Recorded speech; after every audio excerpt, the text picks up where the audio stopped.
யாருக்கு தான் ஹல்வா பிடிக்காது? அதுவும் 10 நிமிஷத்தில் ஹெல்த்தியான ஹல்வா பண்ணலாம். வெறும் 3 பொருள் போதும். இந்த ரெசிபியை மறக்காமல் ட்ரை பண்ணுங்கள், மிஸ் பண்ணிடாதீங்க. Welcome to AVT kitchen.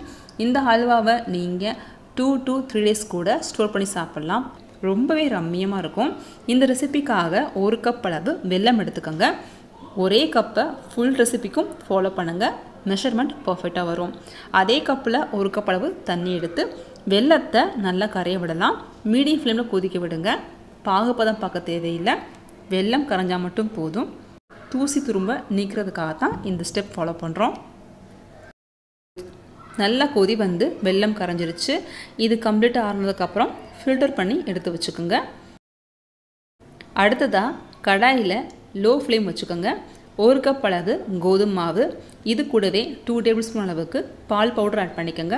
Ball powder option தான், உங்களுக்கு பிடிக்கலைன்னா இந்த ஸ்டெப்பை நீங்கள் ஸ்கிப் பண்ணிக்கலாம். பால் பவுடர் ஆட் பண்ணிங்கன்னா நல்ல ஒரு டேஸ்ட் ப்ளஸ் ப்ளசன்ட் ஃப்ளேவர் கிடைக்கும் இந்த ரெசிபிக்கு. நான் 10 ரூபா பாக்கெட் இருக்கு இல்லையா, அதை அப்படியே ஆட் பண்ணியிருக்கேன். இதை இப்போது லோ ஃப்ளேமில் பொறுமையாக வறுத்துக்கோங்க. இந்த ரெசிபிக்காக சின்ன டின் அப்படி இல்லைன்னா இதே மாதிரி கேக் டின்னில் கொஞ்சமாக ஆயில் அப்ளை பண்ணி எடுத்து வச்சுக்கோங்க. கண்டிப்பாக 2 to 3 minutes பொறுமையாக இதை வறுக்கணும். லைட்டாக மாவுடைய நிறம் மாறும். இந்த ஸ்டேஜில் அடுப்பை ஆஃப் பண்ணிவிட்டு இது கூட 1/2 கப் அளவு உருக்கி வச்ச நெய்யை ஆட் பண்ணிக்கலாம். அப்படி இல்லைன்னா நெய் கெட்டியாக இருக்குன்ற பட்சத்தில் 4 டேபிள் ஸ்பூன் ஆட் பண்ணிக்கோங்க, கரெக்டாக இருக்கும். இப்போ அடுப்பத்தை வச்சுட்டு பொறுமையாக இதை வறுக்க ஆரம்பிக்கலாம். ஃபர்ஸ்ட் நெய்யில் மாவு மிக்ஸ் ஆகி கெட்டியாக ஆரம்பிக்கும். அதுக்கப்புறம் மாவு நல்லாவே நெய்யில் வறுபட்டு லைட் கலரில் மாறும். நல்ல ஒரு ப்ளசன்ட் ஃப்ளேவர் வரும். அந்த ஸ்டேஜில் நம்ம எடுத்து வச்சுருக்கிற வெள்ளை தண்ணியை உள்ளே ஆட் பண்ணிக்கலாம்.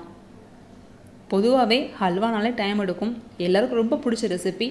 பட் செய்ய கொஞ்சம் கஷ்டப்பட்டுட்டு யாரும் செய்ய மாட்டோம்.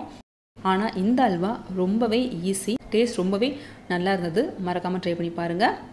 நான் சொன்ன மாதிரியே நல்ல ஒரு ப்ளசன்ட் ஃப்ளேவர் கிடைக்கும். இந்த ஸ்டேஜில் எடுத்து வச்சுருக்கிற வெள்ளை தண்ணியை கொஞ்சம் கொஞ்சமாக ஆட் பண்ணி மிக்ஸ் பண்ணிக்கோங்க. நான் இப்போது ஃபுல்லாகவே ஆட் பண்ணிட்டேன்.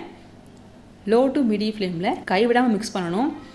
1 நிமிஷத்துலேயே அழகாக மிக்ஸ் ஆகி உங்களுக்கு கடாயில் ஒட்டாமல் சுருண்டு வரும்.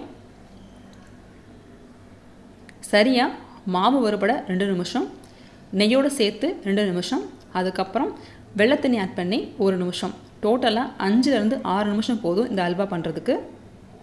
பாருங்கள், சட்டுன்னு ரெடி ஆயிடுச்சு. நல்லா சுருண்டு வருது. அவ்வளோதான், ரெடி ஆயிடுச்சு. இந்த ஹல்வாவை நீங்கள் அப்படியே சர்வ் பண்ணலாம். அப்படி இல்லைன்னா இதே மாதிரி மோல்டுக்கு மாற்றி ஒரு ஷேப் கொண்டு வந்துட்டு கட் பண்ணி கூட சர்வ் பண்ணலாம். ஒரு நெய் தடவின ஸ்பூன் எடுத்து இதே மாதிரி ஷேப் பண்ணிக்கோங்க. கம்ப்ளீட்டாக ஆறட்டும். இதுக்கு மேலே உங்களுக்கு பிடிக்கினா மட்டும் ட்ரை ஃப்ரூட்ஸ் நட்ஸை வந்து தூவி அதுக்கப்புறமா கட் பண்ணி சர்வ் பண்ணுங்கள். நான் கொஞ்சமாக உடைச்ச முந்திரியை மேலே தூவி விட்டுருக்கேன்.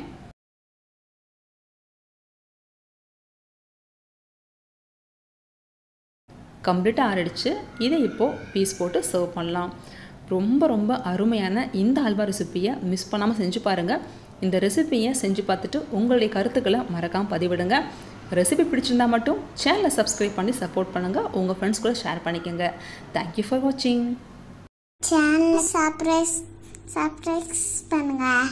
தேங்க்யூ ஃபார் வாட்சிங்.